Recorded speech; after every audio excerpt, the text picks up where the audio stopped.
Bentar ya. Oh, gambar saya. Terima kasih sudah recorded. Ya, saya hanya mau print screen, kemudian nanti saya letakkan di pertemuan terakhir. Terima kasih yang sudah bergabung. Sebentar. Harus 2 kali ini nanti jangan sampai lupa lagi kayak kemarin untuk di sini.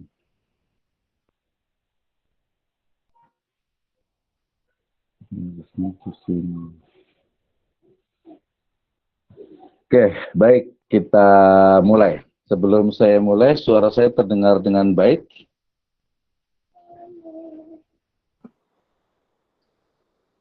Terdengar, Pak. Jelas, Pak, terdengar. Jelas, Pak.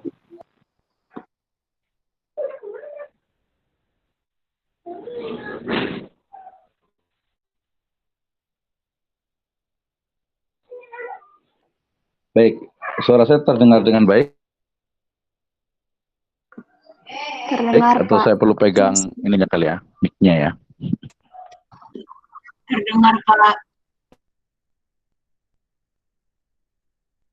Assalamualaikum warahmatullahi wabarakatuh.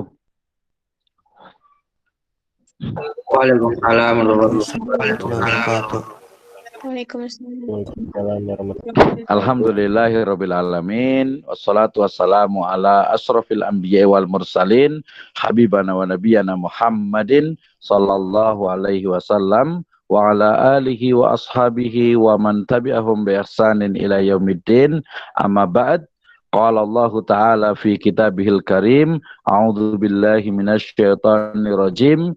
Bismillahirrahmanirrahim. Ya ayyuhalladzina amanu atiullaha wa atiur rasul wa ulil amri minkum. Fa in tanaza'tum fi syai'in farudduhu ila Allahi wa rasuli in kuntum tu'minuna billahi wal yaumil akhir, dzalika khairu wa ahsanu ta'wila. Wa qala Rasulullah sallallahu alaihi wasallam, kullukum ra'in wa kullukum mas'ulun an ra'iyatih, fal amiru ladzi 'alan nasi ra'in wa huwa mas'ulun an ra'iyatih, wa rajulun ra'iun atau ra'in ala ahli baitihi wa huwa mas'ulun anhum, wal mar'atu ra'iyatun ala baiti ala baiti ahlihi wa walidihi wa hiya mas'ulatun anhum, wal abdu ra'in ala mali sayyidihi wa huwa mas'ulun anhu, ala faqulukum ra'in wa qulukum mas'ulun an ra'iyatih. Amma ba'd, fa in asdaqal hadithi kitabullah wa khairal huda hudan nabiyyu sallallahu alaihi wasallam. Pertama-tama kita sampaikan syukur kepada Allah Subhanahu wa taala yang telah memberikan kepada kita kenikmatan, khususnya kenikmatan iman, Islam dan juga ihsan.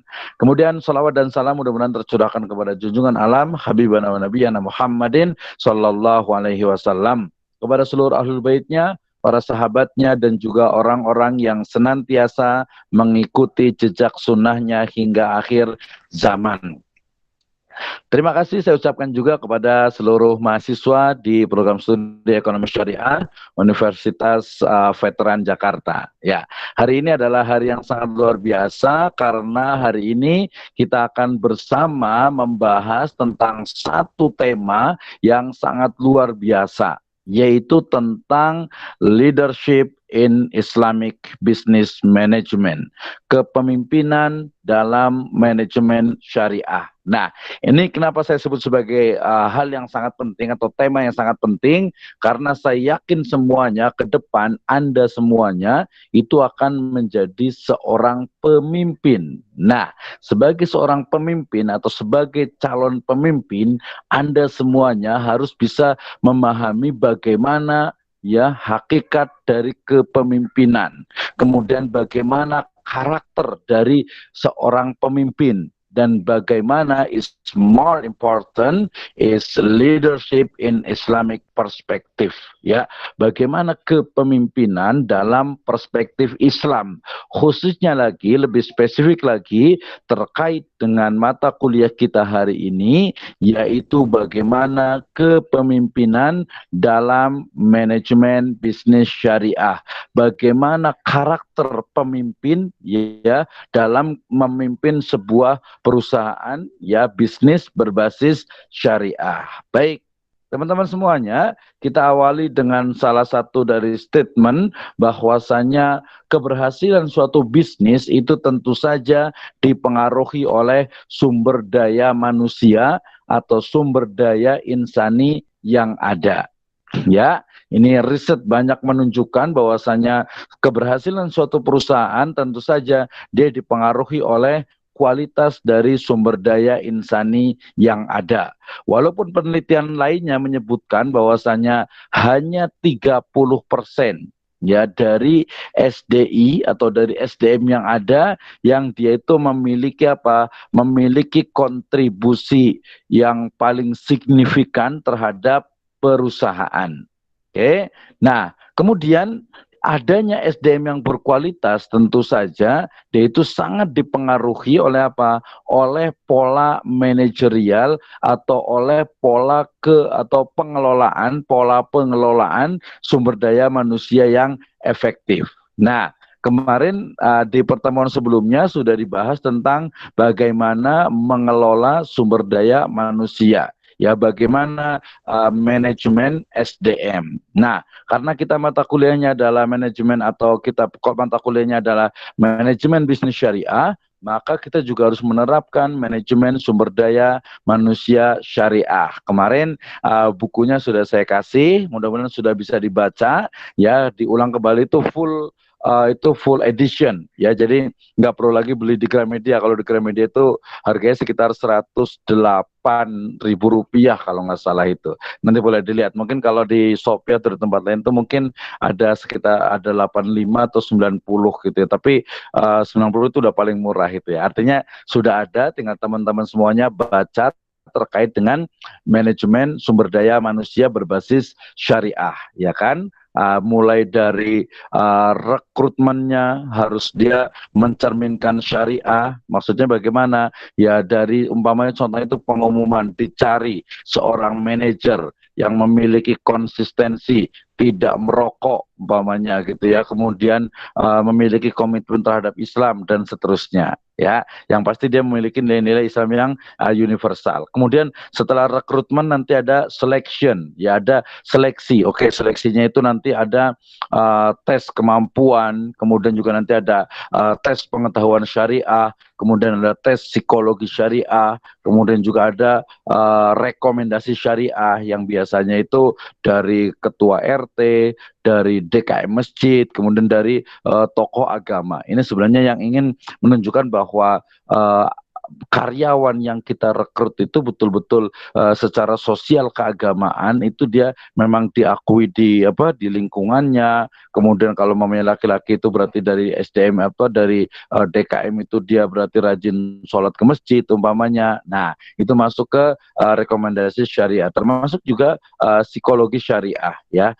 Tes psikologi syariah ketika akan masuk. Oke, itu adalah rekrutmen dan selection. Berikutnya adalah ada training and development, atau sebelum training and development ada compensation and benefit. Jadi bagaimana Islam itu mengatur cara ya, mengatur untuk pemenuhan atas gaji ya, kompensasi, benefit atau imbal jasa yang harus sesuai dengan syariah. Bagaimana sesuai dengan syariah? Ya intinya itu tidak ada yang dizolimi ya, umpamanya staf pekerja itu tidak dizolimi, artinya digaji dengan gaji yang ukuran yang wajar, kemudian juga perusahaan juga tidak dizolimi juga, artinya tidak terus-terusan didemo agar gajinya itu naik, padahal kemampuan untuk menggaji karyawan di perusahaan itu ya memang hanya segitu. Nah, ini ada unsur balance keadilan ya, tidak ada unsur kezoliman. Nah, setelah ada compensation and benefit, berikutnya adalah ada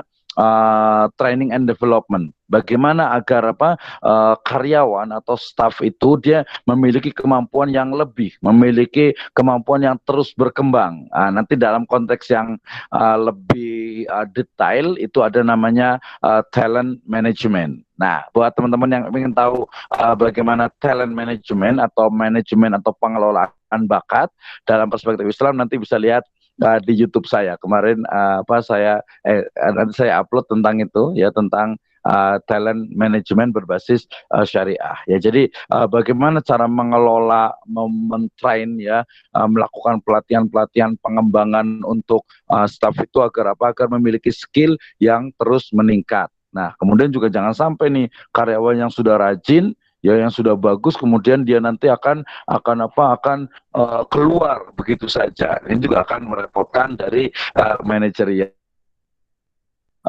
Fikih hubungan industrial di mana akad antara seorang pegawai dengan pemilik perusahaan atau dengan perusahaan itu harus jelas. Ini merujuk kepada surat Al-Maidah ayat pertama. A'udzubillahi minasyaitonir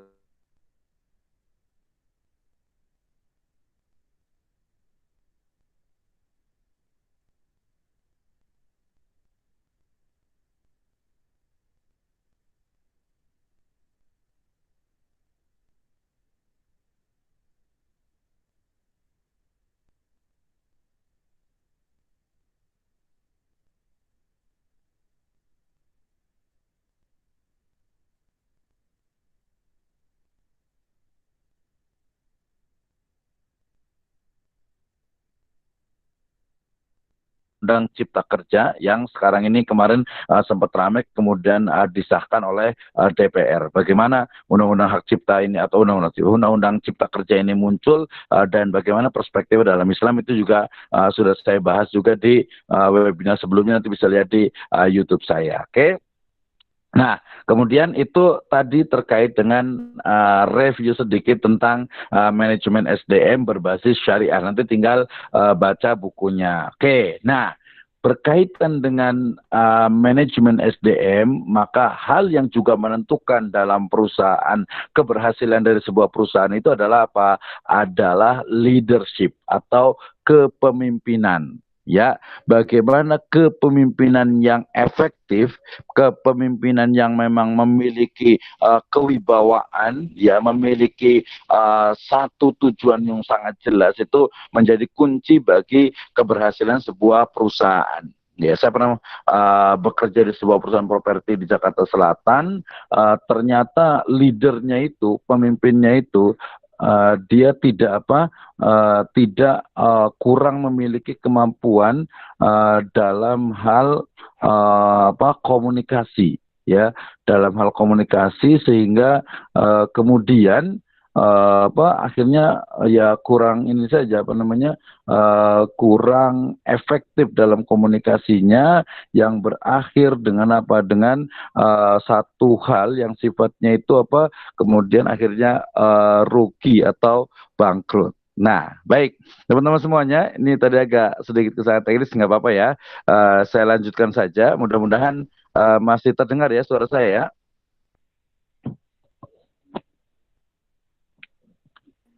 Masih, Pak. Masih ya.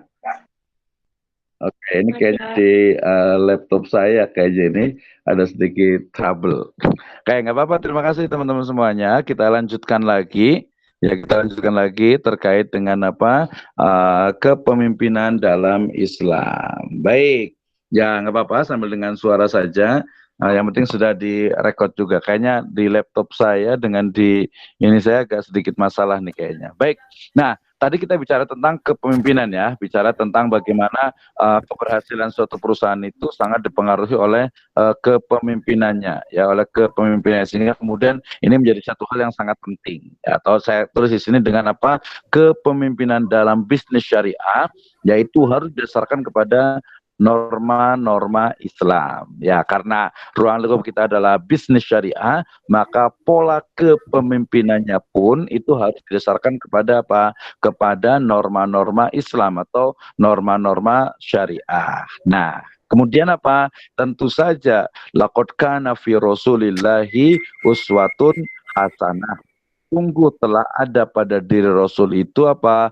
Uswah hasanah, contoh teladan terbaik. Sehingga saya menuliskan contoh terbaik dalam kepemimpinan, dalam leadership itu adalah Nabi Muhammad Shallallahu Alaihi Wasallam. Nah, pertanyaan yang akan kita bahas pada hari ini adalah bagaimana kepemimpinan yang efektif yang berdasarkan nilai-nilai Islam yang universal. Nah, kenapa saya menggunakan kata-kata universal atau alamiah?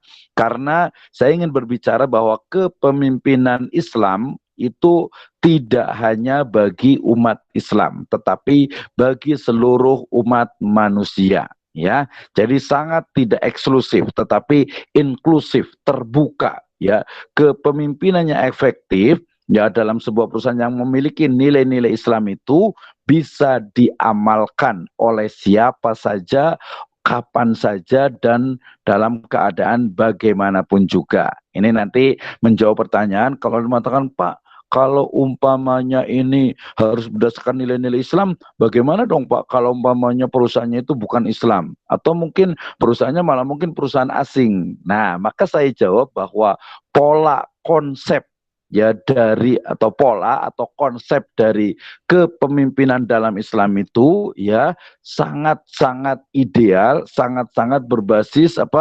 kemanusiaan sehingga kemudian bisa dipraktekkan ya dan bisa dilaksanakan hatta sampai oleh orang non muslim ya, dan berarti juga bisa dilaksanakan juga kepada staf atau karyawan yang memang dia juga non muslim ya, karena berdalil kepada surat Al-Anbiya wa ma arsalnaka illa rahmatan lil alamin. Jadi walaupun kita belajar tentang kepemimpinan Islam atau kepemimpinan dalam perspektif Islam, tetapi kemudian dianya sifatnya itu universal sehingga bisa diterapkan oleh atau untuk semua agama, kepercayaan, ras, golongan, dan lain sebagainya. Ya, kita berarti tidak syarak gitu ya, tidak syarat, tidak menyinggung sara. Kenapa? Karena nanti kita akan lihat bagaimana karakter dari kepemimpinan dalam Islam.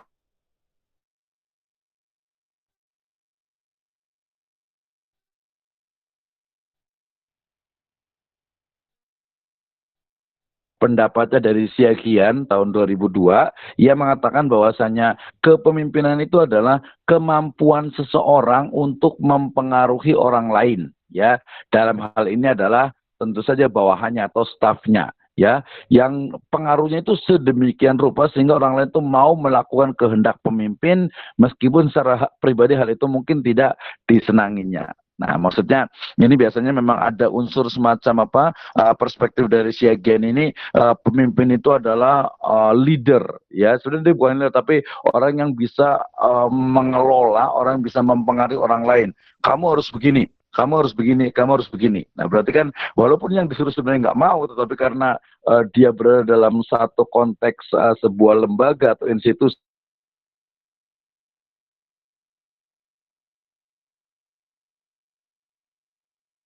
tangan besi gitu ya. Oke, yang kedua kita lihat ya pendapat dari Robin ya tahun 2003. Beliau mengatakan bahwasanya kepemimpinan itu didefinisikan sebagai kemampuan untuk mempengaruhi suatu kelompok ke arah tercapainya tujuan. Jadi lebih berbicara tentang pengaruh ya, mempengaruhi ya, mempengaruhi itu biasanya dia akan ketika dia menginstruksikan maka langsung dilaksanakan. Nanti bersama dengan manajer di mana dia itu akan memanage orang ya, memberikan instruksi SOP dan lain sebagainya sehingga kemudian mereka itu akan terpola, terpengaruhi, akan terbawa atau mengikuti instruksi yang ada karena tujuannya adalah jelas sudah ditetapkan di awal ya. Untuk sebuah perusahaan berarti ya tujuannya adalah mencapai keuntungan ya, mencapai keuntungan. Oke, kemudian juga Terry seperti dikutip oleh Toha tahun 2003 merumuskan bahwa kepemimpinan adalah aktivitas untuk mempengaruhi orang agar diarahkan mencapai tujuan organisasi. Ya, ini sangat manajerial sekali dan sangat ya mungkin klasik sekali bahwasanya kepemimpinan itu adalah seni mempengaruhi orang lain untuk melakukan sesuatu ya dalam rangka mencapai satu tujuan. Nah, itu definisi dari saya gitu ya. Sehingga kemudian nanti dalam konteks bisnis berarti kepemimpinan dalam bisnis itu adalah bagaimana strategi atau pola atau konsep ya menggerakkan. Saya lebih senang dengan istilah dengan menggerakkan atau memanage ya, mengelola sumber daya yang ada, baik sumber daya manusia ataupun sumber daya alam ya, untuk mencapai atau untuk bersama-sama melakukan aktivitas, melakukan kegiatan untuk mencapai sebuah kegiatan, untuk mencapai tujuan dari bisnis itu, mencapai tujuan yang sudah ditetapkan di dalam bisnis. Oke, berarti leader atau pemimpin. Nah, kemudian ketika bicara tentang pemimpin atau karakter kepemimpinan, nah, sebelum kita di modulnya sudah ada kepemimpinan secara etimologi atau secara bahasa itu kan dari kata-kata pimpin ada awalan ke dan akhiran an. Nah, ini biasanya belajar bahasa Indonesia lagi ya, teman-teman semua. Jadi kepemimpinan ada ke awalan, pimpin kata dasarnya, kemudian an akhiran. Berarti apa? Pola untuk menjadikan dia itu mengatur, menginstruksikan, ya, kemudian menjadikan dia itu sebagai panutan, contoh, teladan. Berarti kepemimpinan. Nah, ya, kepemimpinan itu adalah cara dalam memimpin. Itu kalau kita lihat di Kamus Besar Bahasa Indonesia. Oke, kita akan lihat bagaimana karakter kepemimpinan yang efektif. Ya, pertama kita belajar tentang bagaimana teori kepemimpinan yang umum, kemudian nanti diakhiri dengan bagaimana Islamic leadership. Nah, yang pertama kita akan bicara tentang karakter kepemimpinan yang efektif. Yang pertama bahwasanya karakter seorang leader, ya seorang pemimpin itu adalah strong energy. Ya, strong energy artinya seorang pemimpin dia harus memiliki apa? Memiliki energi, memiliki kekuatan yang kuat. Ya, memiliki kekuatan yang kuat sehingga kemudian dia akan mampu untuk apa? Mempengaruhi orang lain. Ya nggak mungkin lah seorang pemimpin itu lemah, lembek gitu, apalagi mungkin apa mudah dipengaruhi orang lain, tidak seperti itu. Strong energy artinya apa? Dia itu memiliki motivasi yang tinggi. Oke, tujuan perusahaan ini adalah kita menghasilkan umpamanya 10 miliar dalam setahun, keuntungan bersih. Nah, dia harus punya energi, dia harus punya kemampuan yang kuat. Nah, oke, saya langsung tambahkan juga dengan Islamic perspektif. Dalam perspektif Islam, strong energy itu disebut dengan apa? Bastotan fil ilmi wal jism. Ya, strong, kuat dalam ilmu, dalam logika, dalam apa pemikirannya dan juga dalam jisemnya, dalam apa dalam badannya, kesehatannya. Nah, ini penting juga bastotan fil ilm wal jism. Ini di Al-Qur'an itu menggambarkan seorang pemimpin dari Bani Israel yang dalam ini adalah Nabi Daud alaihi salam. Nah, oke, itu yang pertama, strong energy yang tentu saja dia memiliki motivasi yang tinggi. Ya, jadi mungkin kalau agak lebih ini motivasi dan juga keinginan yang kan 1 tahun. Perusahaan ini harus menjadi perusahaan nasional. Bagaimana caranya? Nah, diatur bersama. Oke, itu yang pertama. Nah, kemudian, tetapi walaupun dia itu memiliki apa? Pertama tadi kan memiliki strong energy, memiliki energi ya yang kuat, motivasi yang tinggi. Tetapi kemampuan yang tinggi itu dia itu juga harus dibarengi dengan apa? Emotional stability, ya, stabilitas dari emosi. Ya, jadi emosinya itu dia tidak apa ya, tidak mungkin peletak-peletak gitu ya, atau mungkin tidak apa ya, tidak cepat marah dalam artian yang positif. Kemudian juga dia bisa lebih berlaku bijak, lebih wisdom dan lain sebagainya. Nah, ini nanti biasanya teman-teman yang ingin belajar menjadi seorang pemimpin ya bisa aktif di organisasi.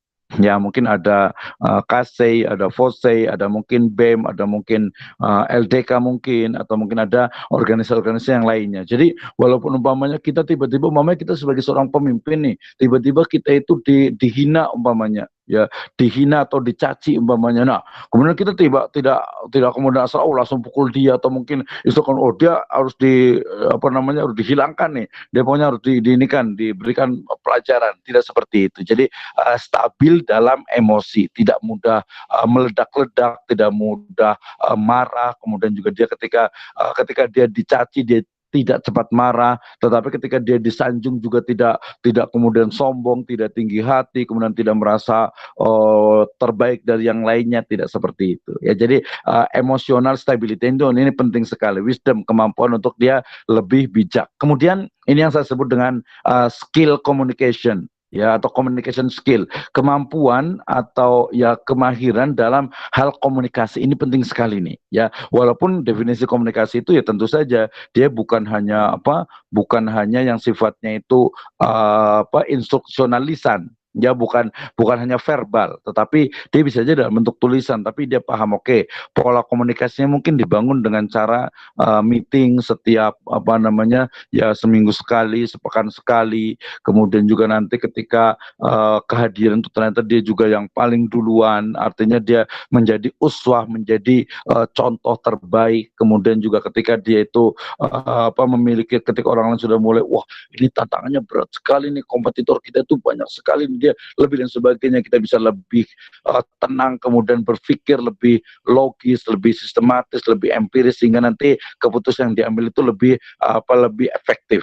Oke. Nah, jadi skill komunikasi. Tadi saya pernah cerita ketika saya di sebuah kantor office di Jakarta Selatan, ternyata kemampuan dari komunikasi leader itu sangat lemah sekali, dan ini saya lihat di beberapa organisasi, di beberapa lembaga dan juga bisnis itu ini sering sekali terjadi, sehingga kemudian tidak terjadi komunikasi yang baik antara atasan dengan bawahan, bahkan selevel mereka pun tidak terjadi komunikasi, sehingga kemudian akibatnya adalah berefek kepada efektivitas dari organisasi atau lembaga atau bisnis itu sendiri. Nah, ini tentu saja sangat berbahaya. Maka skill komunikasi itu sangat penting sekali, ya. Oke, yang berikutnya adalah knowledge dan juga human relation. Knowledge itu tadi sebenarnya masuk ke basotan fil ilm wal jism. Jadi kemampuan analisanya itu di atas rata-rata.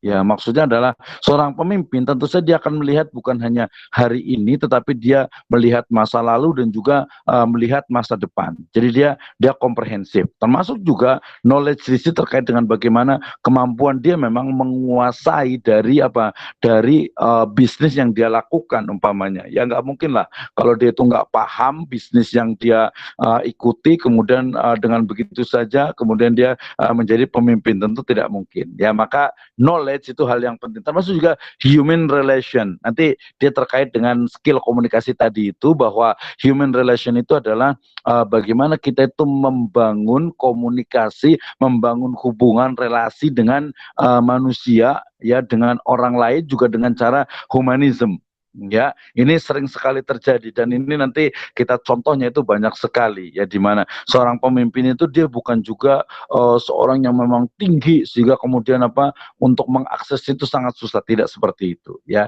Ada pola-pola yang memang dia lebih harus bisa membumi, dia harus bisa lebih merakyat dan seterusnya. Oke, kemudian juga nanti ada skill mengajar di sini maksudnya adalah memberikan contoh. Ya, tadi memberikan contoh kan ada yang awal itu dia hanya uswah, hanya memberikan secara mungkin hanya perilakunya saja, tetapi ada juga yang sifatnya oke, kalau kamu mengajar seperti ini harusnya itu begini. Nanti merujuk ada ke beberapa hadis yang bicara tentang ini. Oke, kemudian juga tadi bergaul dan juga teknikalnya atau teknisnya. Nah, ini karakter dari kepemimpinan yang efektif. Oke, nanti banyak sekali beberapa tipe dari kepemimpinan ini. Yang berikutnya adalah dari sisi karakter juga, ini dari Ruki, seorang ahli dari leadership. Dia juga memberikan beberapa karakter, memberikan beberapa definisi karakter dari seorang pemimpin. Ya, pertama dia tadi energik, jelas sekali, ya, memiliki kemampuan, bahkan dia juga seorang motivator, bisa memberikan motivasi kepada bawahannya. Ini kalau pemimpin yang melempem, diem, nggak banyak bicara, masih mending nggak banyak bicara kalau banyak kerja gitu, ya. Itu lebih bagus. Tapi udah nggak banyak bicara, nggak banyak kerja, wah parah juga gitu. Tapi dia energik, memberikan energi untuk stafnya, untuk lingkungannya. Yang kedua adalah ketekunan, ini juga penting. Ya, ketekunan itu adalah bagaimana dia itu tekun gitu ya, walaupun sedikit, tapi step by stepnya itu jelas. Ya, step by stepnya itu jelas, sehingga kemudian nanti dia bisa, oh ternyata dia walaupun step by step tapi terarah dan kepada satu tujuan. Ketika perusahaan di tahun pertama umpamanya merugi, ya itu biasanya sebuah perusahaan itu wajar gitu ya, wajar. Tapi kemudian di tahun kedua, di tahun ketiga, tahun keempat dia sudah BEP, sudah break even point secara perlahan. Jadi terus tekun gitu. Ketika dia pada satu bisnis, maka tekun terus sampai mendalam, sampai habis ya, sampai ke akar-akarnya dia kuasai. Dan tentu saja berpendidikan dalam konteks di sini adalah ya tentu saja pendidikan ya, dalam hal ini bisa kuliah atau pendidikan yang lainnya, itu memang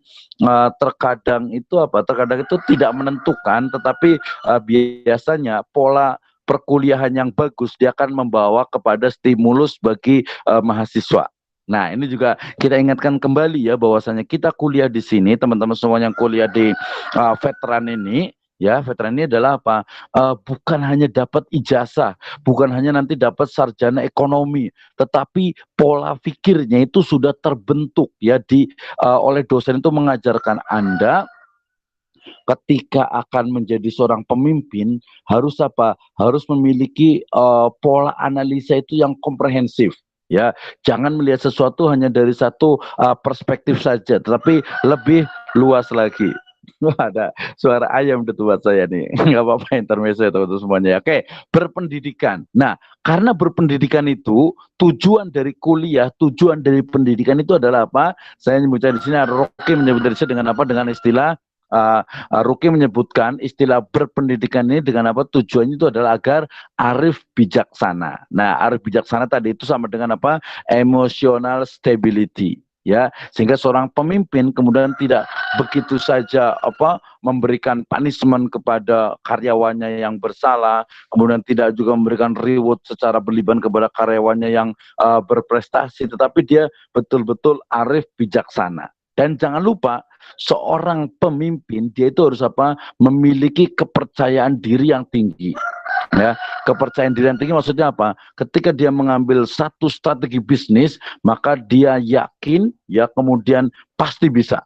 Ya, insya Allah bisa.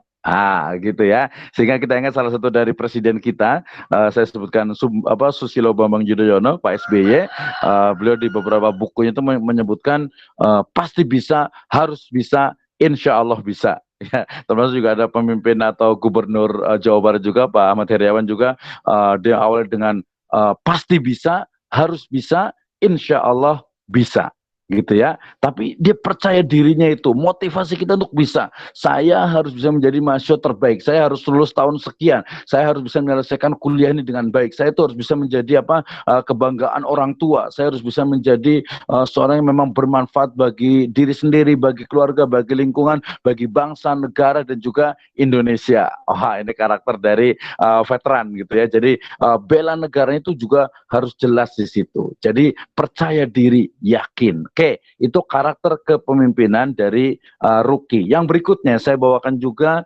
kepemimpinan dari Gili dan juga Mayenih. Ya, ini terkait dengan orientasinya. Kalau tadi karakternya, sekarang orientasinya. Gili dan Mayenih ini menyebutkan tentang bahwasanya seorang pemimpin dia itu harus memiliki orientasi pada empat aspek. Pada empat aspek ya, bukan abstrak ya, aspek. Yang pertama adalah intrinsik. Ya, intrinsik itu berarti apa? Berarti nilai dalaman dari sebuah perusahaan. Tujuannya, substansinya itu, mau ada perusahaan ini mau ngapain, gitu kan? Jadi kalau dalam konteks yang lebih luas, negara Indonesia ini mau ngapain, gitu ya, mau apa? Ada negara Indonesia. Wah, dalam Undang-Undang Dasar 1945 dijelaskan bahwasanya negara itu hadir adalah untuk kesejahteraan rakyatnya. Sehingga salah satu dari pasal dalam Undang-Undang 1945 itu adalah kekayaan Indonesia itu baik yang ada di darat, di laut, di udara itu seluruhnya digunakan untuk apa? Untuk kesejahteraan rakyatnya. Oke, itu intrinsik. Berarti dalam konteks bisnis atau dalam konteks bisnis syariah, maka orientasi seorang pemimpin itu adalah tujuan dari perusahaan tersebut. Tadi, umpamanya saya ingin, atau perusahaan itu, leader itu mengatakan saya ingin dalam 1 tahun itu keuntungan bersih itu adalah 10 miliar. Ya, 10 miliar umpamanya, itu masih kecil lah gitu ya. Tapi fokus di situ orientasinya. Itu yang pertama. Tujuan yang pertama. Yang kedua, bahwa dia itu juga harus berorientasi kepada pekerja. Ya, jangan sampai ya mentang-mentang kita tujuannya itu adalah apa? Adalah untuk apa? Keuntungan perusahaan, kemudian apa? Mengeksploitasi pekerja. Nah, ini nanti yang disebut dengan apa? Kapitalisme. Ya, kapitalisme itu apa? Kapitalisme itu adalah ideologi di mana para pemilik modal, para pemilik perusahaan itu apa? Akan menguasai roda perekonomian. Dia akan semakin kaya. Ya, orang-orang borjuis itu akan semakin kaya, sementara orang proletar, orang-orang buruh itu akan semakin miskin. Kenapa? Karena buruh itu dieksploitasi, ya diberikan pekerjaan yang sangat berat, kemudian gaji sedikit mungkin. Ya, sehingga para borju itu mereka akan mengatakan modal sedikit mungkin, gaji sedikit mungkin untuk karyawan dengan keuntungan sebanyak-banyaknya. Sehingga dalam Islam ini tidak diperbolehkan kapitalisme. Kenapa? Karena ada unsur eksploitasi, menzolimi buruh. Ah, jelas sekali ya, jelas sekali ini. Jadi orientasi itu pekerja. Jadi pekerja itu harus apa? Harus kita, kalau nanti dalam konteks Islam itu harus dijadikan sebagai bahkan akhukum fillah. Ya, saudaramu fillah di dalam Islam, di dalam ikatan kepada Allah Subhanahu wa taala, sehingga pekerja itu harus diberikan hak-haknya.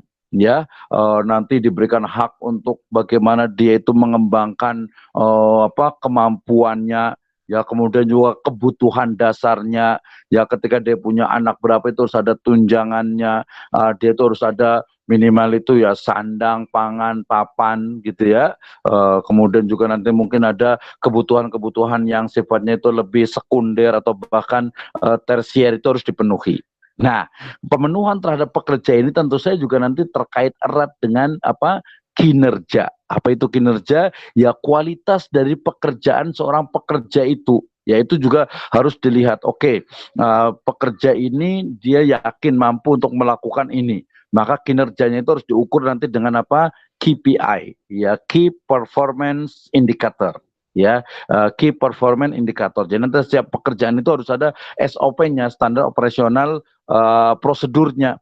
Ya, sehingga kemudian nanti oke, kinerja seperti ini, maka Anda kinerja itu meningkat bagus, maka Anda akan diberikan bonus. Nah, kemudian juga yang keempat itu adalah orientasi pada organisasi. Ya, ini biasanya terkait dengan jangan sampai ya ketika kita menjadi seorang pemimpin, justru kita lebih apa? Mengutamakan kepentingan pribadi atau kelompok kita. Ya, padahal organisasi itu yang sangat penting. Organisasi itu, kenapa kita menjadi seorang pemimpin? Karena adanya organisasi itu, maka ya fokus pada organisasi tersebut, bukan hanya urusan pribadi saja. Apalagi nanti menggunakan fasilitas organisasi untuk urusan-urusan pribadi. Maka dalam hal ini sangat-sangat tidak diperbolehkan. Nah, ini kepemimpinan menurut Gili dan Mayenik. Berikutnya, ya, ketika bicara tentang kepemimpinan juga, kita bicara tentang kepemimpinan dalam Islam. Ya, tadi kepemimpinan dalam konteks yang umum sudah dijelaskan, maka kita lanjut dalam kepemimpinan dalam Islam karena waktunya agak terbatas juga nih. Oke, saya ingatkan kembali, saya baca di awal itu tadi firman Allah Subhanahu wa taala dalam Quran surat apa tadi, di surat An-Nisa ayat ke-59. Allah Subhanahu wa taala berfirman, A'udzubillahi minasyaitonirrajim. Bismillahirrahmanirrahim. Ya ayyuhalladzina amanu atiullaha wa atiur rasul wa ulil amri minkum. Nah, saya baca sampai situ saja. Wahai orang-orang yang beriman, taatilah Allah dan taatilah Rasul dan juga ulil amri di antara kalian. Artinya ulil amri itu adalah pemimpin kita. Ya, kita wajib taat kepada pemimpin kita wajib taat kepada ya presiden kita wajib taat kepada ketua kelas kita wajib taat kepada mungkin kaprodi kita. Pokoknya orang-orang yang berada di atas kita yang dijadikan sebagai pemimpin. Ya, ketaatan kepada pemimpin itu didasari kepada ketaatan kepada Allah dan juga ketaatan kepada Rasul. Sehingga nanti ada istilah la ta'ata li makhluk fi maksiatil khaliq. Tidak ada ketaatan kepada makhluk ketika itu bermaksiat kepada Allah Subhanahu wa taala. Nah, dari ayat ini berarti bicara tentang pentingnya seorang pemimpin di dalam Islam. Bahkan sampai-sampai Syekhul Islam Ibnu Taimiyah beliau mengatakan lebih baik ya dipimpin ya oleh seorang yang zalim ya daripada semalam itu atau daripada daripada tidak ada seorang pemimpin. Ya, artinya apa? Nggak apa-apa pemimpin itu mungkin zalim daripada tidak ada pimpinan. Kalau tidak ada pimpinan nanti akan seperti anak ayam kehilangan induknya. Ya, anak ayam kehilangan itu ya tahu mau kemana, nanti terjadi pecah belah dan lain sebagainya. Oke, itu dalam konteks kepemimpinan Islam. Nah, ketika bicara tentang kepemimpinan dalam Islam, saya ambil dari perkataan Abu Sin, seorang fuqaha, cendekiawan Muslim. Beliau mengatakan bahwasanya kepemimpinan yang Islami atau karakter pemimpin yang Islami itu adalah pertama dia itu balance ya antara hak dan kewajiban ya, pertengahan dia itu balance wasatiyah ya antara hak dan kewajiban. Dia ada haknya tetapi dia juga ada kewajibannya itu terpenuhi, kemudian haknya juga tertunaikan. Itu yang pertama. Yang kedua adalah bahwa seorang pemimpin dalam Islam itu juga dia harus memperhatikan tadi humanism, nilai-nilai kemanusiaan. Ya, jangan sampai ya mentang-mentang dia itu apa menjadi memiliki power, memiliki kekuatan, memiliki kedudukan, memiliki jabatan, kemudian dia tidak melihat nilai-nilai kemanusiaannya. Nah, nomor 3 ini juga penting, seorang pemimpin itu harus bisa mensejahterakan orang-orang yang ada di bawahnya. Kalau dalam konteks kepemimpinan negara, umpamanya gubernur, kemudian juga bupati, kemudian camat, desa sampai ke keluarga umpamanya, itu adalah mensejahterakan rakyatnya. Ya, jadi ini yang merujuk kepada salah satu dari kaidah fiqhiyah, dikatakan tasarruful imam ala ra'iyati manutun bil maslahah. Ya, jadi kebijakan imam, kebijakan pemimpin ala ro'iyati kepada orang-orang yang dipimpinnya atau kepada rakyatnya manutun bil maslahah, merujuk atau mengikut kepada maslahat, kemaslahatan yang sifatnya itu umum. Nah, ini juga menjadi hal yang sangat penting dari karakter kepemimpinan Islami. Yang kedua adalah memberi suri tauladan yang baik. Nah, ini yang mungkin bisa dikatakan ya oleh para ahli dikatakan saat ini kita sedikit mengalami bisa dikatakan dekadensi moral atau bisa dikatakan juga suri tauladan yang baik ya. Bagaimana umpamanya ketika menjadi wakil rakyat umpamanya jangan sampai dia itu malah menjadi hal atau menjadi contoh yang tidak baik bagi rakyatnya. Ketika menjadi seorang pemimpin jangan sampai dia itu malah justru menyengsarakan rakyatnya atau mungkin tadi tidak memberikan contoh yang terbaik. Maka umpamanya di sini ada ketua kelas nih, maka ketua kelas itu ya Kosma itu harus menjadi contoh yang terbaik. Ya, contoh terbaik bagi teman-temannya, paling rajin, kemudian juga paling ya bisa kalau pinter nggak mesti, tapi dia itu bisa dijadikan contoh teladan. Kemudian juga dia selain dia menjadi contoh teladan, pasti dia memiliki kemampuan strategis, ya konsen terhadap segala faktor internal dan juga eksternal. Tadi fokus kepada organisasi, orientasinya itu adalah organisasi. Dia tahu teknisnya, kemampuannya, pokoknya bastotan fil ilm wal jism. Itu di surat Al-Baqarah. Oke, ini dari Abu Sin. Yang berikutnya adalah dimensi kepemimpinan dalam Islam. Nah, Ini terkait dengan tadi kemampuan yang sifatnya itu strategis dan juga kemampuan interpersonal ya. Jadi kemampuan strategis itu berarti ya dia bagaimana dia itu memiliki kemampuan leadership, menginstruksikan, mengelola, kemudian memberikan reward, kemudian memberikan punishment, ya pokoknya memanage seluruh yang ada.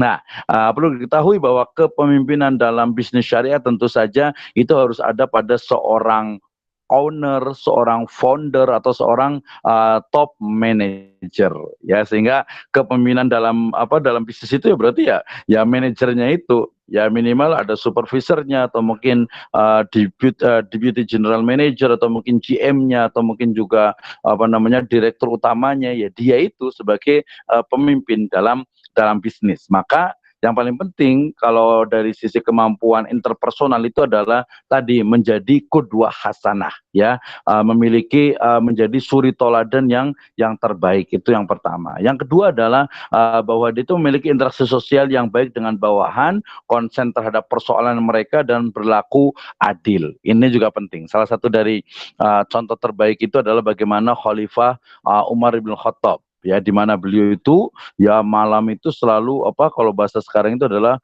belusukan gitu ya, melihat rakyatnya apakah mereka itu sudah sejahtera, apakah seluruh kebutuhan rakyat itu terpenuhi atau tidak. Ya, jadi dia itu betul-betul persoalan rakyat itu apa gitu ya.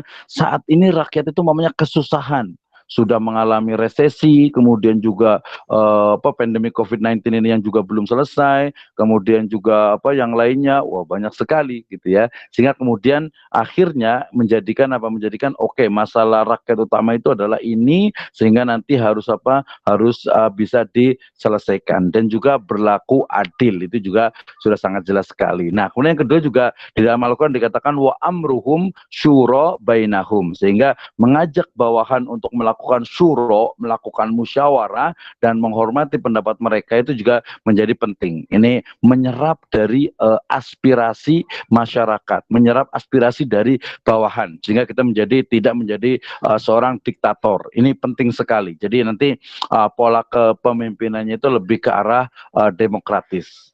Ya, nanti banyak tipe-tipe atau dari sisi bagaimana style dari kepemimpinan. Ada kepemimpinan yang tangan besi atau diktator. Ya, diktator. Mamanya contohnya mungkin seperti apa ya? Contohnya itu ya mungkin seperti inilah, Korea Utara lah mungkin gitu ya. Korea Utara atau mungkin ya beberapa negara yang lainnya di mana pokoknya ketika pemimpin ngomong A ya harus A semuanya. Ya ketika pemimpin harus bicara serang, serang. Ketika pemimpin bilang tidak, tidak. Aha, itu diktator. Biasanya terjadi ya banyak kezoliman di sana gitu ya. Kezoliman itu terjadi itu. Jadi harus bisa bermusyawarah dengan mereka. Dan jangan lupa juga tadi dalam konteks manajemen SDM itu juga harus melatih bawahan untuk menjalankan tugas dengan amanah. Ini juga bagian dari kepemimpinan dalam konteks Dalam konteks bisnis gitu ya. Nah, kemudian juga memiliki kepercayaan terhadap kemampuan bawahan dan mendelegasikan beberapa wewenang. Ini mungkin banyak juga terjadi pada kekurangan dari seorang pemimpin. Kadang dia itu saking percaya dirinya itu kadang tidak mudah percaya dengan bawahannya. Ya, sehingga kemudian agak ragu-ragu ketika mendelegasikan wewenang. Padahal yang namanya manajemen, ingat ya, bahwa manajemen itu adalah mengelola, ya, manajemen itu mengelola, mengoptimalkan, menggunakan sumber daya yang ada. Ya, jadi manusianya itu kita kelola, kita suruh ini, itu bukan kita ngerjakan sendiri. Ya, kalau mengerjakan sendiri itu bukan leader namanya, itu bukan manajer namanya, gitu ya. Jadi seorang leader, seorang manajer itu yang mampu untuk menggunakan, ya, memanfaatkan, mengoptimalkan dari sumber daya yang ada, baik sumber daya manusia ataupun sumber daya alamnya. Oke, si Fulan umpamanya dia itu kayaknya pinter ngomong nih. kayaknya dia itu komunikasi interpersonal itu bagus. Ya udah, the right man on the right place gitu ya. Berarti dia ditempatkan sebagai PR umpamanya, sebagai public relation umpamanya. Nah, ini juga sangat memungkinkan gitu. Oke, ini orang kayaknya rajin di kantor, kemudian juga dia suka yang detail, dia suka mungkin teliti dan sebagainya. Oke, kayaknya cocok untuk bagian keuangan, karena memang perkuliahan juga mungkin di keuangan, atau mungkin skripsi juga terkait dengan keuangan dan lain sebagainya. Jadi dia memang manajer tuh dia memahami, tahu bakat orang. Oh, di talent management balik lagi gitu ya. Oke, kemudian juga melakukan inspeksi, pengawasan dan audit terhadap kinerja bawahan secara amanah. Nah, tadi definisi amanah, kemudian juga profesional, itu di bagian akhir, udah hampir akhir kita nih. Oke, nah, kalau itu adalah kemampuan teknis. Semua itu adalah kemampuan teknis bagaimana seorang pemimpin itu luar biasa, sehingga, waduh, kalau sampai sini kayaknya susah juga jadi pemimpin gitu ya. Iyalah, betul. Jadi pemimpin memang susah, tetapi kalau tidak ada orang yang mau jadi pemimpin, nanti ya kita seperti tadi anak ayam yang kehilangan induknya. Maka kita juga harus bersiap menjadi seorang pemimpin, karena dalam Islam kullukum ra'in. Setiap kita itu adalah pemimpin. Kullukum itu artinya setiap Anda, setiap kalian itu adalah pemimpin. Nah ya, jadi kita semua adalah pemimpin. Tadi seorang suami itu juga adalah pemimpin dari rumah tangganya. Bahkan seorang istri itu juga pemimpin. Ya, dia penanggung jawab bagi keluarga, rumah, dan juga harta benda suaminya. Oke, nah syarat pemimpin dalam Islam ini hampir terakhir, bahwasanya tadi selain dia memiliki kemampuan strategis, kemampuan manajerial, dia juga harus memiliki apa? Akidah yang salimah. Dia harus memiliki apa? Keyakinan, spiritualitas, memiliki tauhid yang benar. Ini kita korelasikan ya dengan apa? Di awal dulu tentang bagaimana akidah. Dia itu harus meyakini rububiyah, uluhiyah, asma wa sifat. Dia harus meyakini bagian-bagian dari akidah, tauhid, kepercayaan Islam. Dia harus meyakini bahwasanya hari akhir itu ada, ya. Kenapa? Mati itu pasti terjadi. Kalau pemimpin itu ingat mati, ya, seorang pemimpin itu ingat kematian, maka dia akan lebih sadar bahwasanya dia di dunia itu tidak selamanya. Seorang pemimpin yang yakin bahwasanya ada surga dan neraka, dia akan tidak berlaku zalim kepada dirinya sendiri dan juga kepada siapa bawahannya. Seorang pemimpin yang meyakini bahwasanya ada malaikat, iman kepada malaikat, dia akan apa? Dia akan selalu menjaga perilakunya. Kenapa? Karena dia tahu ada yang mencatat, ada rokib, ada atid yang mencatat amal-amalnya. Ya, seorang pemimpin yang yakin dengan adanya hari kiamat, dengan adanya azab kubur, maka dia akan berhati-hati dengan tindak tanduknya, termasuk juga dengan sosialnya, hubungan sosialnya dengan bawahannya dan yang lainnya. Oke, kemudian juga dia harus memiliki tadi pengetahuan dan wawasan yang luas. Ya, kadang memang seorang pemimpin itu tidak mesti pintar, tetapi dia itu cerdas.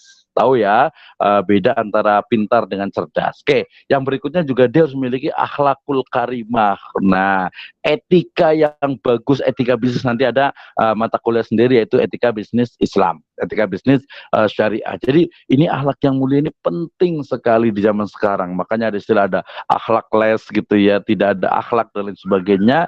Nah, ini harus ada dalam setiap muslim, ya, dalam setiap juga pemimpin. Akhlak yang mulia, akhlak kepada Allah, akhlak kepada Rasul, akhlak kepada orang tua, akhlak kepada atasan, akhlak kepada teman sejawat, akhlak terhadap bawahan, akhlak terhadap orang lain, akhlak terhadap binatang, bahkan akhlak terhadap peliharaan, akhlak terhadap tumbuhan, akhlak terhadap semesta. Semuanya diatur di dalam Islam. Ya, inilah bukti bahwasanya Islam itu adalah modern. Modern itu apa? Ciri dari modern itu adalah user friendly, ya, bisa digunakan atau gampang gampang digunakan, itu user friendly. Kemudian yang kedua juga dia tidak tersekat oleh waktu, tempat, dan juga keadaan. Nah, pasti dia juga abadi, ya, bisa dilakukan dari zaman onta sampai zaman Toyota gitu ya, sejak zaman kuda gigit besi sampai sekarang zamannya kuda besi gitu ya. Nah, semuanya itu bisa dilaksanakan Islam itu. Dan tadi yang terakhir itu adalah kecakapan dari manajerial. Nah, kepemimpinan yang Islam saya lewati ini cukup panjang. Terakhir itu adalah kita menyebutnya dengan istilah prophetic leadership. atau kepemimpinan nabawi. Nah, kita ingat ya, mungkin waktu sekolah dulu atau mungkin waktu ngaji, waktu pernah baca-baca ada sifat dari Nabi. Pertama adalah sidik, amanah, fatona, dan tablik. Bisa saya tukar-tukar menjadi fast man. Ya, fast itu adalah fast gitu ya, fatona, amanah, sidik, dan tablik. Oke, jadi dari empat karakter Nabi ini menjadi karakter kepemimpinan di dalam Islam. Nah, kita akan lihat sebenarnya lebih dulu mana atau saling melengkapi atau memang tiga-tiganya itu sama. Sidik, ya, ada amanah, ada fatonah, ada tablik. Nah, sidik, amanah, fatonah, dan ada tablik. Ya, ini menjadi bagian nih ya, menjadi bagian dalam pembahasan di prophetic leadership ya. Sidik tentu saya terkait dengan bagaimana seseorang itu memiliki sifat kejujuran. Ya, dia jujur terhadap diri sendiri, jujur terhadap orang lain, ya, jujur dalam melakukan segala bentuk aktivitas. Nanti kalau dalam bisnis terkait yang sangat teknikal sekali itu adalah bagaimana ketika dia berjualan itu harus menyebutkan cacat, aib, kekurangan, minus dari dagangannya. Ya, kemudian juga dia ketika dia juga membeli juga menyampaikan tidak menjelek-jelekan barang dari yang akan kita beli dan lain sebagainya itu sidik. Ya, kemudian amanah berarti terkait dengan bagaimana dia itu betul-betul melaksanakan, mengetahui, bertanggung jawab terhadap terhadap apa yang dia bebankan atau apa yang dia diberikan beban untuk melaksanakannya, itu amanah. Ketika dia diberikan amanah untuk memimpin, ya dia harus menjadi seorang pemimpin. Ya, ketika dia berikan amanah untuk menjadi bawahan, maka dia harus menjadi seorang bawahan yang memang melaksanakan hak atau memberikan tugas dan kewajibannya. Nah, amanah ini itu dilaksanakan dengan dengan konsep fatona. Fatona itu terkait dengan kecerdasan, terkait juga dengan profesionalisme. Terkait dengan profesional itu berarti bekerja, melakukan aktivitas sesuai dengan profesinya. Kemudian tablik. Tablik ini terkait dengan menyampaikan. Menyampaikan itu berarti terkait juga dengan dengan pola komunikasi atau communication skill, ya, kemampuan berkomunikasi yang baik. Nah, ternyata tadi ya, karakter pemimpin yang disebutkan oleh banyak tokoh, ya, tokoh-tokoh dunia, ternyata juga semuanya ada di dalam diri Nabi Shallallahu Alaihi Wasallam. Sehingga kemudian kemudian ternyata betul-betul ya Nabi itu betul-betul sempurna, ya, sempurna, sehingga betul dikatakan wa innaka la ala khuluqin azim, itu di surat Al-Qalam. Kemudian di surat Al-Ahzab ayat ke-21, laqad kana fi rasulillahi uswatun hasanah, ya, sungguh telah ada pada diri Rasul itu uswah hasanah. Ya, kenapa? Karena semua dari sisi kepemimpinan coba di Nabi itu ada. Nabi sebagai kepala keluarga jelas sekali. Ya, apalagi dalam konteks kekhususan beliau, Nabi itu memiliki lebih dari satu istri, gitu ya. Itu kepemimpinan yang sangat luar biasa. Nabi sebagai seorang pedagang itu telah dibuktikan dengan kesuksesan beliau menjadi pedagang atau menjadi businessman internasional. Itu sudah tidak diragukan lagi. Kemudian Nabi sebagai seorang pemimpin agama, wah, tidak ada lagi bahwa 100 ya 100 person who influence the people, itu yang paling pertama itu adalah Nabi Muhammad Shallallahu Alaihi Wasallam. Itu jelas sekali. Dia pola-pola kepemimpinan religiusitas itu sudah tidak diragukan lagi. Itu yang pertama. Yang berikutnya adalah kepemimpinan dari sisi militer. Wah, itu berbagai perang itu dilakukan oleh Nabi, ya, baik memimpin sendiri atau mendelegasikan, itu sangat luar biasa sekali. Ya, kemudian Nabi sebagai seorang kepala negara di Madinah, wah, itu sudah terbukti sekali, ya, bagaimana Nabi itu, rahmat beliau itu di Madinah itu bukan hanya orang Muslim, ya, tetapi ada orang-orang Nasrani, orang-orang Yahudi yang mereka juga mendapatkan, menikmati kesejahteraan di bawah naungan kepemimpinan Islam. Nah, dari sini kemudian tidak ada celah lagi, tidak ada celah lagi juga bahwasanya kepemimpinan yang fundamental kepemimpinan yang paripurna itu adalah pada diri Nabi Shallallahu Alaihi Wasallam. Nah, dalam konteks mata kuliah kita, kepemimpinan dalam manajemen bisnis syariah itu minimal itu ada pertama, yaitu memiliki akidah yang hanif, yang lurus, memiliki akidah yang kokoh, yang kuat, itu yang pertama. Yang kedua adalah memiliki akhlak yang baik, memiliki akhlakul karimah, etika yang baik. Nah, ini penting juga. Kemudian giat beribadah, rajin menabung. Itu cara menabung, taat beribadah gitu ya. Baik hati, tidak sombong, itu jelas gitu ya. Giat beribadah itu juga itu sebenarnya nanti dari sisi ibadahnya. Ini juga penting juga. Kemudian tadi ada sidik, ya. Kemudian ada amanah. Sidik itu kita dengan jujur, amanah, bertanggung jawab.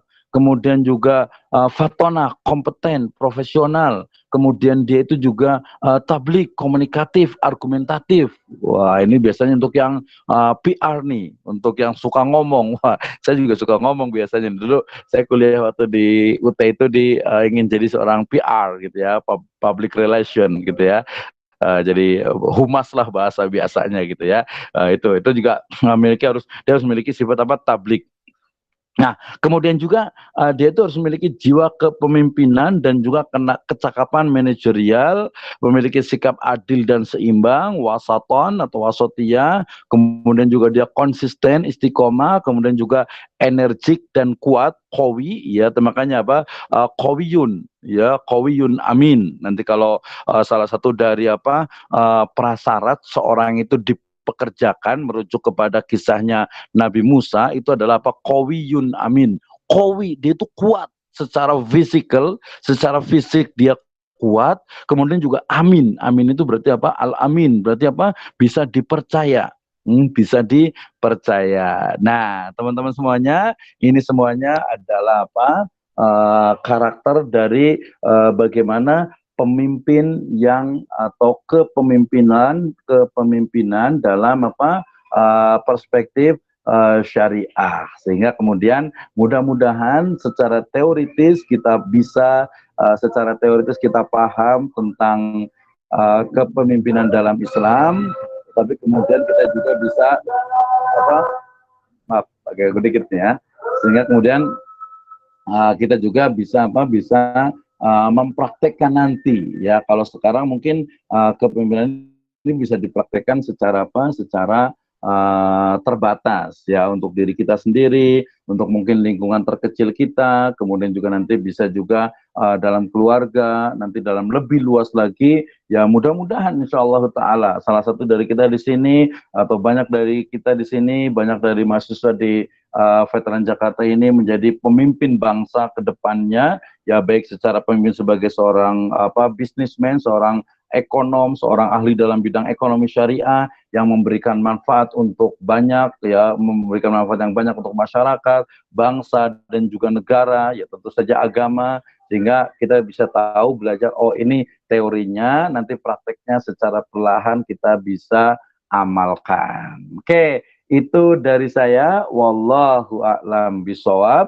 Sudah di jam 9.37, saya berikan waktu sebanyak-banyaknya untuk kita diskusi terkait dengan kepemimpinan di dalam Islam, khususnya kepemimpinan dari sisi manajerial, dari sisi perspektif bisnis syariah.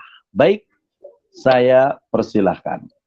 Silakan yang mau bertanya, sebutkan nama dan NIM-nya.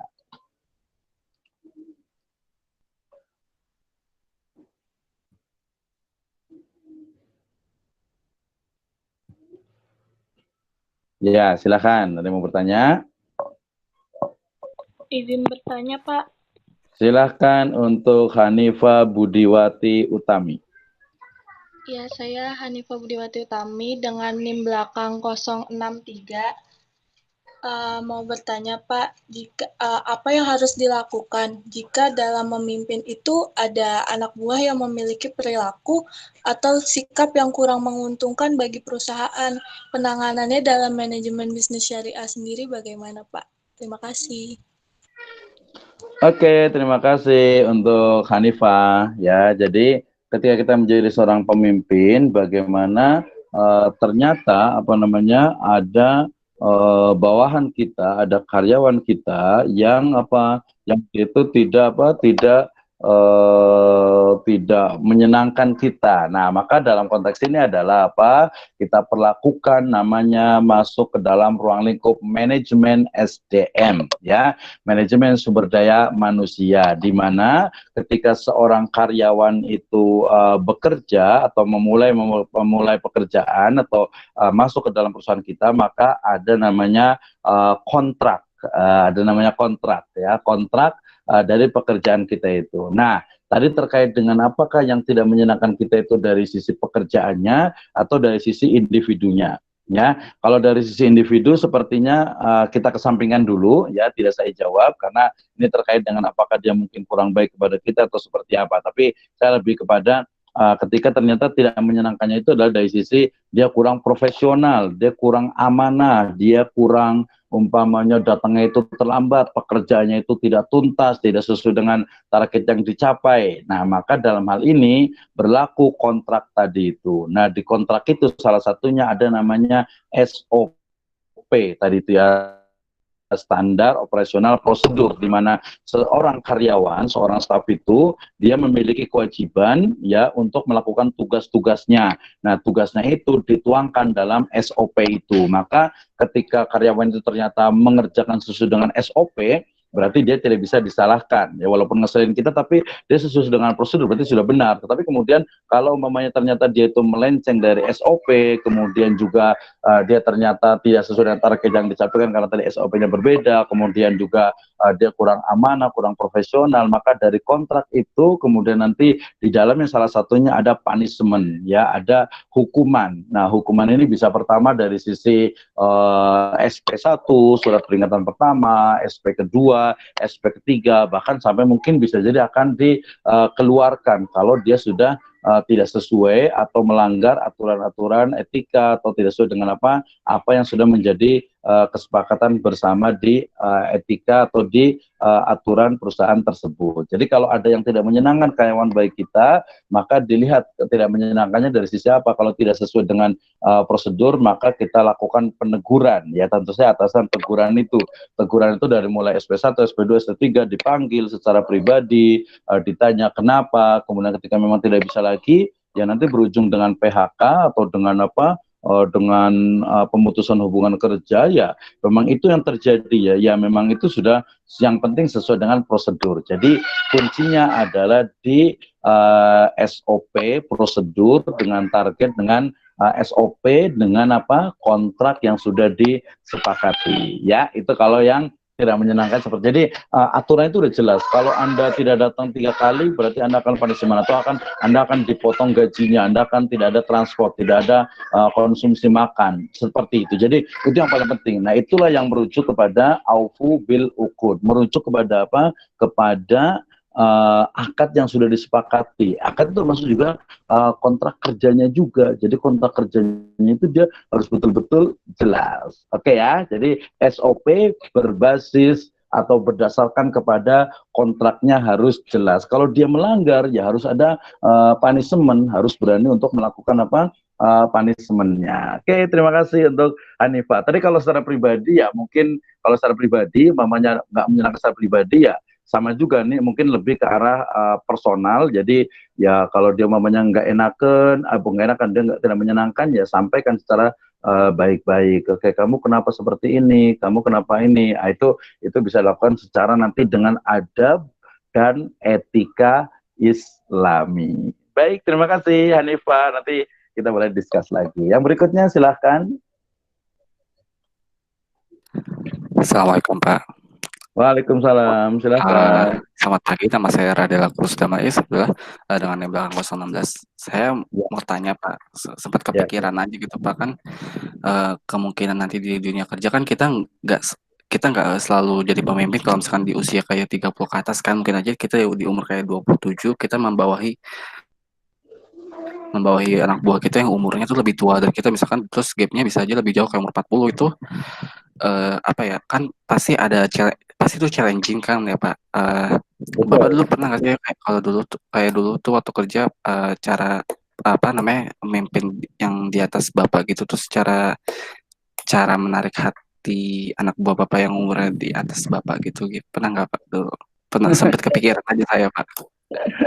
Oke, terima kasih untuk Dewa tadi, Radela Kusdamalis Abdullah. Oh, panjang kan? Kayaknya ini udah nanya beberapa kali ya. Panggilnya apa nih? Ya pasti bukan Dela gitu ya. Damalis atau Abdullah nih? Panggilnya apa? Radel Pak, Radel. Oke, terima kasih untuk Radel. Ya, ini kayaknya ngetes saya atau mungkin memang karena ini memang terjadi pada saya gitu ya. Saya beberapa kali dimulai, sebenarnya awalnya itu dari mulai mengajar gitu ya.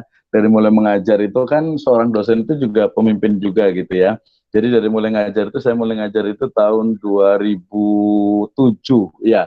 Saya mulai ngajar tahun 2007, kemudian ya 2007. Itu ternyata yang saya ajar itu lebih tua juga gitu ya, lebih tua juga. Nah, waktu pas mengajar juga saya juga menjadi kaprodi. Kaprodi itu ketua program studi waktu itu hukum Islam. Ya ternyata dosen-dosennya itu lebih tua juga dari saya gitu ya, lebih tua dari saya gitu, lebih senior lah gitu ya.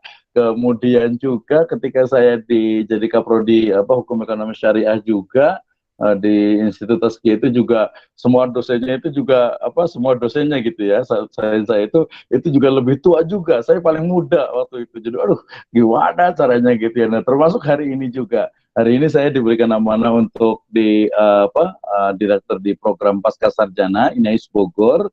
Itu juga ternyata dosennya itu senior semuanya. Ada yang 58, ada yang 55, ada yang 49 gitu ya. Saya 42 sekarang, 41 ya, pas satu jalan lah gitu ya. Nah, ini memang menarik gitu. Ini challenging betul loh untuk Radel ini. Luar biasa sekali. Tadi sebenarnya dikira itu mau nanya gimana caranya gitu ya. Kalau caranya ya hampir sama sih ya. Kalau posisi umpamanya nanti teman-teman semuanya nih yang pertama dulu. Jadi nanti kalau mamanya teman-teman kan baru masuk kerja nih, nggak mungkin juga kan langsung jadi pemimpin, jadi leader kecuali perusahaan punya ayahnya gitu ya, itu bisa langsung lah. Tapi kalau itu ya tadi tinggal dipraktekkan saja. Tapi kalau mamanya kita masuk kerja ternyata kita hanya jadi mungkin admin saja, staff saja, maka ya kita lakukan karena kita juga pemimpin untuk diri kita juga gitu ya. Jadi lakukan prosedur, SOP, pekerjaan, amanah yang kita sampaikan secara amanah profesional. Dah ngikutin Islam, aturannya seperti ini, sudah. Insya Allah nanti kita akan bisa menjadi pemimpin. Nah, kalau menjawab pertanyaan saya yang saya lakukan gitu ya, jadi ini self experiences gitu ya, pengalaman pribadi, maka ya saya merujuk kepada bagaimana aturan kepegawaian dan juga tugas dan tanggung jawab yang sudah ditentukan. Contoh sederhana begini, ketika saya menjadi kaprodi atau menjadi dekan juga atau di direktur ini, ya kita menyampaikan kepada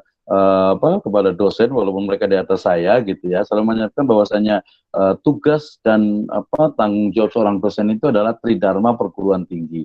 Maka berarti Anda semuanya walaupun umurnya di atas saya, ya kita sama-sama lah bareng melaksanakan tugas dari dosen itu, dari mulai pembelajaran, penelitian, pengabdian, kemudian nanti juga ada menulis artikel, jurnal dan sebagainya. Itu adalah tugas dari dosen. Nah, termasuk juga nanti di sebuah perusahaan saya sempat beberapa kali juga. Ya, karena dari awal itu kontraknya sudah jelas. Kemudian setelah kontrak sudah jelas, kemudian Anda berada di posisi ini, kemudian tugas dan tanggung jawab ini, SOP kerjanya itu adalah ini. Ya, ketika Anda itu tidak sesuai dengan SOP, maka walaupun Anda lebih senior, saya akan tegur karena tidak sesuai dengan SOP, tidak sesuai dengan prosedur kerja yang sudah disampaikan. Nah, berarti kembalinya adalah kepada walaupun kita itu junior, tetapi karena sudah ada SOP, sudah ada prosedur kerja, maka semua berjalan sesuai dengan prosedur itu, dan ketika menyimpang dari prosedur itu, maka kita sebagai atasan umpamanya, kita sebagai leader, maka harus bisa memberikan punishment. Kemudian juga nanti kita juga akan memberikan reward juga kepada yang berprestasi dan sepenuhnya. Jadi bukan lagi senioritas atau junioritas, tetapi lebih kepada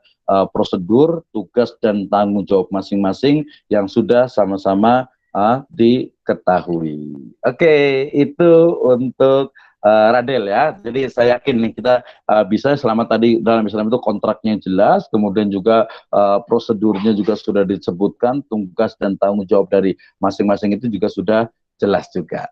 Ya, itu strategi dan yang saya lakukan. Kalau ada rasa nggak nyaman, nggak enak ya memang betul. Tetapi kan tadi kita sebagai ini orientasi kita kan jelas. Kita mamanya kalau saya di Kaprodi atau di ini di program itu orientasi saya itu adalah bagaimana mahasiswa itu harus puas, bagaimana mahasiswa itu harus terpenuhi hak-haknya. Maka saya tidak segan untuk menegur dosen gitu ya, termasuk juga mungkin ada staff, termasuk juga mungkin ada karyawan lain yang mungkin tidak sesuai dengan orientasi saya untuk memuaskan, untuk memberikan layanan yang terbaik kepada mahasiswa. Nah, demikian juga nanti untuk sebuah perusahaan, karena customer certification itu adalah hal yang sangat penting ya, customer itu adalah raja, maka berikan layanan yang terbaik. Ketika ternyata ada yang komplain dan sebagainya, maka ya karyawan atau staff atau siapa saja walaupun umurnya lebih senior atau mungkin dia bekerja lebih lama tapi tidak sesuai dengan prosedur, maka ya sangat wajar ketika kita juga kita tegur, kita sampaikan, kita berikan masukan-masukan dan lain sebagainya. Itu teori dan implementasinya. Terima kasih untuk Radel. Yang berikutnya silakan yang bertanya. Terima kasih banyak Pak. Silakan.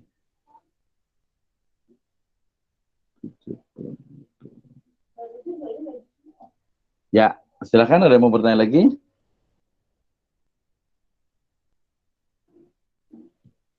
Masih dibuka pertanyaan. Waktunya masih ada 10 menit. Ya, 10 menit. Nanti kalau tidak yang bertanya, di akhir ini saya mau ngasih sedikit kuis. Kuisnya gampang aja, nggak susah-susah gitu ya. Ada yang mau bertanya lagi? Silakan, satu lagi. Ya, alhamdulillah sudah ada 72, ada 7 hari ini, berarti sudah hampir full ya. Oke, ada yang bertanya tidak?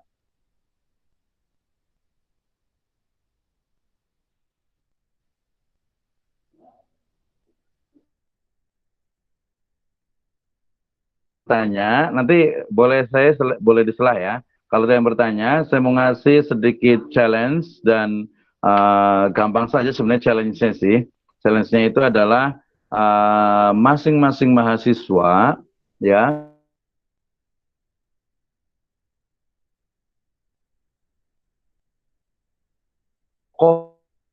dunia ya, Islam ataupun non-Islam silahkan, Muslim ataupun non-Muslim silahkan. Jadi tokoh pemimpin dunia yang Anda kagumi ya, tuliskan, hanya tuliskan namanya, kemudian karakter apa yang dikagumi dari dia, kemudian yang ketiganya itu adalah bagaimana korelasinya dengan Islamic leadership, kaitannya korelasinya dengan Islamic leadership atau kepemimpinan di dalam Islam.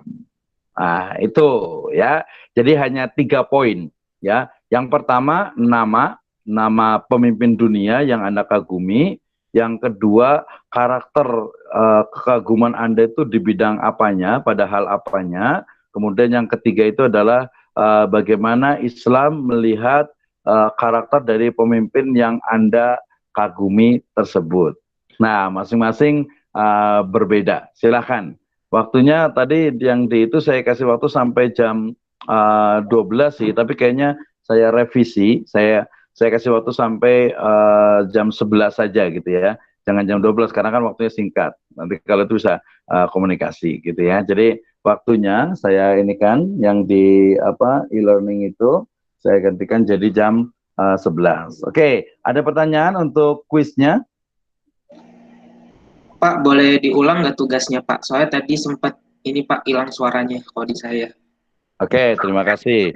Jadi challenge-nya adalah menuliskan tokoh muslim ataupun non-muslim dunia atau nasional atau regional atau siapalah yang Anda kagumi tapi dia seorang pemimpin. Nama, pertama itu tulis namanya. Yang kedua adalah tulis karakter yang dikaguminya itu seperti apa. Boleh lebih dari 1 ya. Kemudian yang ketiga itu adalah bagaimana Islam memandang karakter dari tokoh tersebut. Ya, oke. Saya kasih contoh. Jadi hanya tiga poin saja. Saya kasih contoh. Saya sendiri sebenarnya saya mengidolakan, ya pertama pasti Nabi ya, pasti Nabi Muhammad SAW. Tapi setelah itu saya umpamanya sangat ini dengan saya ini dengan siapa ya? Dengan Pak Muhammad Nasir ya, dengan Pak Muhammad Nasir. Karena saya pernah nulis bukunya. Pak Muhammad Nasir itu adalah salah satu dari Perdana Menteri di Indonesia dulu itu ya, Syahrir Pak. Muhammad Nasir bukan, Muhammad Nasir, Syahrir ya, Muhammad Syahrir. Nah, kemudian dari sisi dia orangnya itu komitmen, kemudian juga konsisten, kemudian juga ilmu pengetahuannya tinggi, terbukti dengan dia suka nulis buku, ada banyak buku gitu ya. Sehingga kemudian berarti pertama namanya saya pilih yang Nasir gitu ya, Perdana Menteri di Indonesia tahun sekian. Kemudian karakternya adalah amanah dan profesional, konsisten, suka baca buku ya, suka nulis gitu ya. Kemudian dalam Islam berarti bahwa dalam Islam itu konsistensi, amanah, kemudian juga membaca, menulis itu adalah karakter yang sangat disukai. Contohnya ada dalam ayat Al-Qur'an ataupun hadis ataupun apa. Nah, seperti itu. Ada pertanyaan lain? Sudah jelas?